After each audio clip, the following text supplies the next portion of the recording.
திருச்செந்தூர் ஆண்டவனே வேல் முருகா, தினம் உனக்கு நன்றி சொல்வோம் மால் மருகா.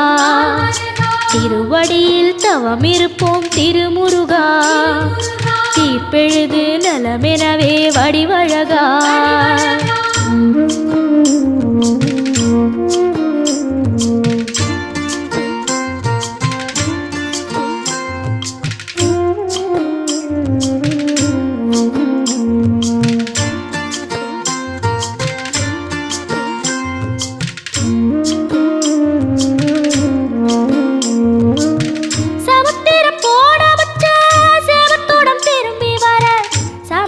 சாமி